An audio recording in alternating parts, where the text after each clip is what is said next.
कहाँ से तैयारी कर रही हैं आप? खान सर के पास। बीपीएससी वाला आइडिया एकाएक आपके माइंड में कैसे आया कि मुझे बीपीएससी करना चाहिए, ऑफिसर बनना चाहिए? एक्चुअली मैं बचपन से शौक थे कि मैं कोई ऑफिसर रैंक पे जाऊँ और ऑर्केस्ट्रा में डांस करती थी। अभी हम मौजूद हैं गांधी मैदान के पास, जहाँ की मेरे साथ सैंडी हैं। आपको मिलवाएं तो ये सैंडी हैं जो कि ट्रांसजेंडर हैं, लेकिन इनका इतना जुनून है, इतना जज्बा देख के मुझे इनसे बात करने को मैं मजबूर हो गई कि इनका जुनून है कि ये अपना बीपीएससी क्लियर करके ऑफिसर बने, एसडीएम बने। इनके जज्बे को मैं तारीफ़ करती हूँ कि बाकी सारे लोग को मैं देखती हूँ कि जैसे मैं स्टेशन पे जाती हूँ, ट्रेन में जाती हूँ और भी बहुत जगह गई हूँ जहाँ पे देखी हूँ कि किन्नर लोग का होता है कि ताली बजाए पैसा कमाए, उस तरीके का काम करती हैं, लेकिन इनका जज्बा देख के मैं बात करने को मजबूर हो गई। नमस्कार, मैं सिप्पी सिंह, आप देख रहे हैं लाइव अपडेट। आज उन्हीं से बातचीत करके जानेंगे कि आखिर बीपीएससी वाला दिमाग इनके पास कहाँ से आया और क्या मन में था कि बीपीएससी क्लियर करके ऑफिसर बने। सबसे पहले तो हमारे चैनल पे आपका नमस्कार। Thank you so much. आप बीपीएससी कर रही हैं, जैसा कि आपने बताया कि मैं बीपीएससी की प्रिपरेशन कर रही हूँ, तो आपके दिमाग में कहाँ से आया कि बीपीएससी क्लियर करें? एक्चुअली मतलब मैं बीपीएससी दरोगा दोनों ही कर रही हूँ ये तैयारी, और मेरे दिमाग में ये वाला आया मतलब समाज की वजह से ये मेरे दिमाग में सोचा है, क्योंकि समाज की इतनी इग्नोर, समाज की इतनी ताने, इतनी मतलब समाज की इतनी गाली गलौज जो मुझे सुनने को मिली, तो वही से मेरा जज्बा बढ़ा। कितना पहले क्या करती थी सैंडी आप? पहले मैं बोलती हूँ कि मैं पहले एक मेकअप आर्टिस्ट थी। मैं मेकअप करती हूँ, शादी में मैं सजाती हूँ, अभी भी सजाती हूँ, और ऑर्केस्ट्रा में डांस करती थी। अच्छा, तो आपने मेकअप आर्टिस्ट वाला काम जैसे कि बोला कि मैं अभी भी करती हूँ, तो ऑर्केस्ट्रा वाला क्यों छोड़ा आपने? एक्चुअली मेकअप के काम पे मतलब उतना बेनिफिट मुझे नहीं मिल रही थी, क्योंकि कॉस्मेटिक्स का बहुत ज़्यादा दाम था, और उसके बाद मुझे नाचने की बहुत शौक थी। तो देन मुझे अब पहले मैं जॉब के लिए भी अप्लाई की थी, जब मैं बंगाल में जब मैं मतलब पढ़ाई करती थी, तो वहाँ से मुझे हर जगह से रिजेक्ट कर दिया गया था। देन इसके बाद ही मुझे लगा कि जब मेकअप से भी इतना फ़ायदे में नहीं हो रहे, कॉस्मेटिक बहुत ज़्यादा महंगे पड़े, तो मैं डांस पे चली गई। तो बीपीएससी वाला आइडिया एकाएक आपके माइंड में कैसे आया कि मुझे बीपीएससी करना चाहिए, ऑफिसर बनना चाहिए? एक्चुअली मैं बचपन से शौक थे कि मैं कोई ऑफिसर रैंक पे जाऊँ, क्योंकि मैं मम्मी को प्रॉमिस की थी कि मैं कुछ भी करूँ, मैं जैसे भी हूँ, मुझे कुछ मतलब ऑफिसर रैंक पे जाना है या ऑफिसर ही मुझे बनना है। मुझे खट के कमाना है, मुझे वो मतलब सिग्नल ये सब में मुझे नहीं करना। आपके परिवार में कौन कौन है? मेरी परिवार में मेरी सिस्टर्स है, मेरी भाई है और मेरी मम्मी है। अच्छा, सिस्टर्स हैं, भाई हैं, तो आप अकेला ऐसा बच्चा हैं या फिर आपके परिवार में और भी कोई ऐसे हैं आपके जैसे? नहीं, मैं ही इकलौती हूँ। मेरी पूरी फैमिली में जितनी में मतलब पूर्वज है, सब में मैं इकलौती हूँ। इकलौती हैं आप। तो आपके परिवार वाले आपके जब आप ऑर्केस्ट्रा में डांस करती थी, तो आपके परिवार वाले इस बात के लिए साथ देते थे? जब मैं पहले जाती थी तो वो लोग को पता नहीं था, क्योंकि मैं सब जानते थे कि मैं मेकअप करती हूँ, आप झांकी वांकी प्रोग्राम भी करती हूँ, तो मतलब साथ में देते थे, बट अभी छोड़ दिया।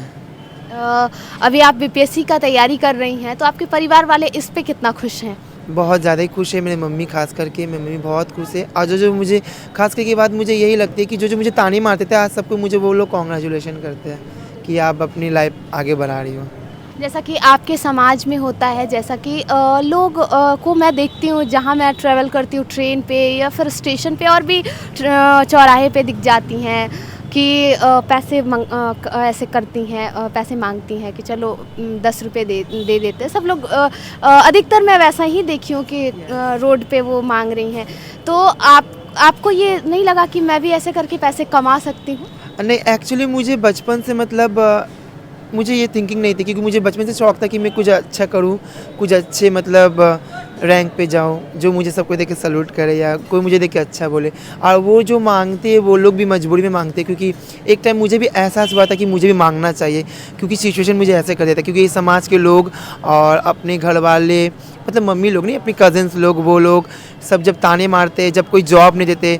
जैसे कि मैं जब क्लास 12 में जब पढ़ती थी, क्लास 10 जब मैं क्लास 10 कंप्लीट की, 12 में गई, जब 3 महीने का जो हॉलीडेज़ पढ़ते हैं, तो उसमें मैं होता है ना कॉल सेंटर के काम या कुछ भी काम के मैं अप्लाई की थी, तो वहाँ से मुझे रिजेक्ट कर दिया गया था, क्योंकि सब बोलते थे कि अपनी बाल कटवा लो, ऐसे तुम मेल बन के आओ या फीमेल बन के आओ, ऐसे बहुत ताने मारते थे। तो वही सब सिचुएशन देख के मतलब तो बहुत कोई इस लाइन को चॉइस कर लेते हैं। आपको भी लड़की वाले मेकअप में इंटरेस्ट है, या फिर आप नॉर्मल जैसे सारी लड़की रहती है या फिर लड़का रहता है वैसा रहना पसंद है आपको? एक्चुअली बचपन से तो मैं लड़की खुद को मानती हूँ, लड़की हूँ, और समाज पता नहीं मुझे क्या मानते नहीं मानते, लेकिन मैं अपनी घर की बेटी हूँ, अपनी मम्मी की छोटी बेटी हूँ, और मुझे लड़की लोग की तरह रहना, मेकअप करना, जैसे नॉर्मल एक लड़की रहती है मुझे पसंद है। परिवार वालों में आप अकेली हैं जैसा कि तो परिवार वाले कुछ वैसा होता है कि छोड़ देते हैं बच्चों को, किसी संस्था में डाल देते हैं, किसी समाज में डाल देते हैं कि अगर एक बच्चा ऐसा हो गया है तो उसको उस समाज में डाल देते हैं जहाँ के बड़े होके बच्चे वही करते हैं जो मैं अभी आपको बताई। तो आपके फैमिली वाले इस पे क्या, जब आप पैदा हुई थी, आप बड़ी हुई घर में, लोगों को आपके बारे में ऐसा लाजमी है कि आपको नहीं पता होगा, लेकिन लोग आपको उस चीज़ में देखते होंगे, आपके परिवार वाले बात करते होंगे कि क्या करना चाहिए, तो उस टाइम आपको क्या लगता था? जब मैं बचपन से मैं जब बड़ी होती गई तो मैं अपने आप को लड़की मानती थी, हमेशा लड़की लोग के साथ ही खेलना, बैठना, उठना, लड़की लोग के साथ ही हमेशा रहती थी, लड़के लोग से बात नहीं करना, क्योंकि मुझे लड़के लोग से बात करने में शर्म आती थी। तो जैसे मैं बड़ी होती गई तो मुझे पता चल गया कि मैं लड़की हूँ, मैं लड़की की तरह पल बड़ी, छोड़ी मैं लड़की की तरह बड़ी होने, लड़की की तरह कपड़ा पहनना। तो होते होते जब मैं एक एडल्ट लाइफ में गई, जब 15 साल की, जब मैं 13 साल की हुई, जब स्कूल मुझे पहले तो मेल स्कूल में भर्ती कराना पड़ता था, क्योंकि फीमेल में तो भर्ती एडमिशन मुझे लेते नहीं, तो मुझे मेल स्कूल में जब भर्ती हो गई तब मुझे एहसास हुआ कि नहीं, मैं सबसे अलग हूँ, क्योंकि मुझे सबके ताने, मेरी फ्रेंड सर्कल में जितने सब कोई थे स्कूल वाले सब मुझे ताने मारते थे, यहाँ तक कि जहाँ मैं कोचिंग पढ़ने जाती थी वहाँ सबसे ताने, मतलब वहाँ जाके मुझे लगता था कि मतलब एक मेल और फीमेल के बीच में मैं एक बहुत अलग हूँ। तो अभी आप कहाँ से तैयारी कर रही हैं आप? खान सर के पास। अच्छा, खान सर के पास। खान सर फ़ी भी ले रहे हैं आपसे? नहीं, खान सर कोई फ़ी नहीं लेते, वैसे मुझे बहुत सपोर्ट करते हैं। तो जहाँ आप तैयारी करते हैं वहाँ कोई भेदभाव किया जाता है क्या आपके साथ? नहीं, जब मैं पहले जब मैं गई थी, जब एंट्री की थी क्लास पे, तो मुझे एक अपने आप में मतलब शॉक्ड हुई कि मैं कौन सी जगह पे आ गई, क्योंकि मुझे पता चल गया था कि मुझे यहाँ से भी अब ताने मिलने वाले हैं। तो फिर जब मैं वहाँ एंट्री की, जब मैं बैठी तो मुझे मतलब मैं बोल नहीं पाऊँगी कि मतलब मुझे बहुत खुशी हुई, क्योंकि मतलब इतनी रिस्पेक्ट, इतनी मतलब मैं कभी सोची नहीं थी कि मुझे इतनी रिस्पेक्ट मिलेगी, क्योंकि ना मुझे कोई भेदभाव, ना कभी कुछ, कोई मेरे साथ भेदभाव भी नहीं हुआ है, ना कभी कुछ हुआ है, क्योंकि मैं लड़की लोग के साथ ही बैठती हूँ, फर्स्ट बेंच पे बैठती हूँ, और हमेशा मुझे सपोर्ट करती है वो लोग, बहन दीदी बोल बोल के। जैसा कि आपने बताया कि अपने आप को आप लड़की मानते हैं, तो आगे चल के क्या आप शादी करना चाहेंगी? देखिए, सबसे पहले तो शौक़ तो मेरा बचपन से बहुत ही थी कि मेरे भी घर बारात आए, कोई मेरा हाथ मांगने आए, लेकिन अफसोस ये तो पूरा नहीं हुआ, लेकिन पहले जॉब कर लेती हूँ, उसके बाद सोचूंगी। क्या लगता है इसके बाद आपका शादी आप करना चाहेंगी शादी? जॉब के बाद? हाँ, जॉब के बाद ज़रूर डेफिनेटली करना चाहूँगी, अगर जो मुझे अपनाएगा, लेकिन जो भी मुझे अपनाएगा वो शायद मेरी जॉब के लिए मुझे अपनाएगा, लेकिन मैं वैसे चूज़ के करूँगी, मतलब चॉइस कर लूँगी अपने में उसके बाद। अब वैसे मुझे कोई शादी वादी में इंटरेस्ट है नहीं, क्योंकि आपको पता है बहुत सारा न्यूज़ वायरल हो रहा है। अभी कुछ दिन पहले एक न्यूज़ वायरल हुआ था कि एक ट्रांस के मतलब शादी किया, मंदिर में शादी किया, फिर उसके मतलब पैसे वैसे लेके भाग गया। ऐसे मैं न्यूज़ बहुत देखती हूँ फेसबुक में, तो मुझे कोई इंटरेस्ट नहीं शादी में, मुझे तो फिलहाल जॉब की इंटरेस्ट है। तो जॉब के बाद आपका थोड़ा लगेगा अकेला सा लगेगा, तो आपको शादी? जॉब के बाद मैं प्लानिंग करके रखी हूँ, फ्यूचर प्लानिंग की। जॉब के बाद मैं सबकी हेल्प करूँगी, जो मेरी कम्युनिटी होगी सबकी हेल्प करूँगी, देन जितनी मतलब जिसको मेरी ज़रूरत होगी मैं उसको हेल्प करूँगी, और रही बात, मैं एक बच्ची को अडॉप्ट करूँगी, अगर हो सके तो बच्ची को अडॉप्ट करके उसको परवरिश करूँगी। कभी आपकी कम्युनिटी से आया है कि आप इधर आ जाइए, हमारे समाज में आ जाइए, हमारे साथ रहिए? नहीं, कम्युनिटी से मुझे कभी ये सब बोला नहीं गया है, और मुझे वो लोग भी बहुत सपोर्ट करते हैं कि बाबू आप जहाँ पर ही वो बहुत अच्छी लाइन पे हो, अभी इस लाइन पे मत आओ। वो लोग भी मुझे मना करते हैं कि अभी इस लाइन पे मत आओ, ये लाइन बहुत ख़राब है, आप जैसे भी हो आप उस लाइन पे रहो, अपने मुकाम बनाओ।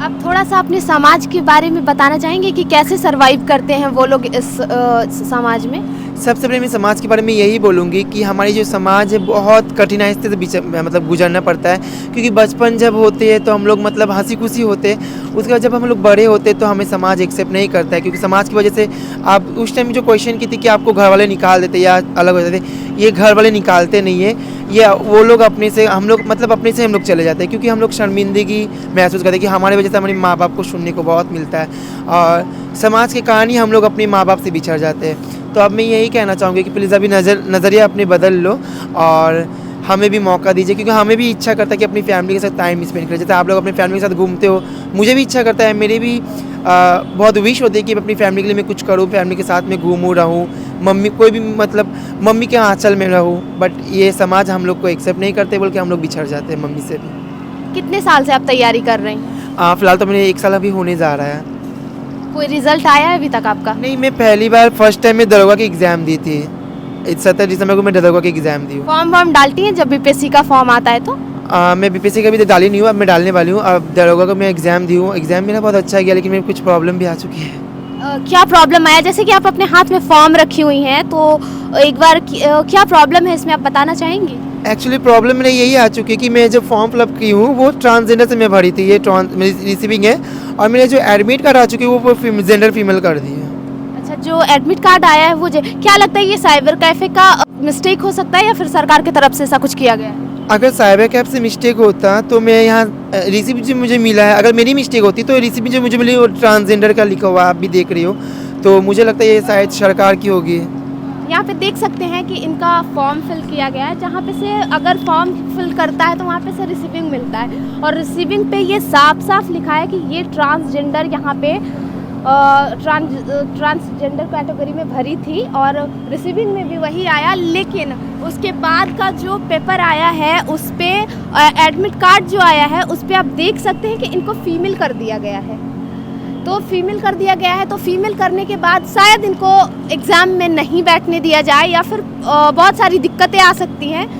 तो एक बार इसको आप रीचेक करवाइएगा, और एक बार इससे मैं भी दरख्वास्त करती हूँ कि ऐसी गलती ना करें, जो कि इतना अच्छा अपना काम कर रही हैं, जो कि अपना भविष्य बना रही हैं इस कम्युनिटी से होके, और इस तरह का सोच रख रही हैं, जो कि मैं आजकल देखती हूँ तो मुझे इनको देख के बहुत ही ज़्यादा प्राउड फील हुआ कि अपना ये इस तरीके का जज्बा लेके यहाँ तक आई हैं। तो मैं भी दरख्वास्त करती हूँ कि प्लीज़ ऐसी गलती ना करें इन लोगों के साथ, क्योंकि इन्हें भी अपनी ज़िंदगी जीने का मौका मिलना चाहिए, और इन्हें भी हमारी तरह अपने समाज में खुल के जीने का मौका मिलना चाहिए। अब अपनी मानसिकता बदलिए और इनको भी सेम नज़रिया से देखिए, भेदभाव नहीं करिए। बाकी ऐसे तमाम खबरों के लिए जुड़े रहेंगे लाइव अपडेट के साथ। धन्यवाद।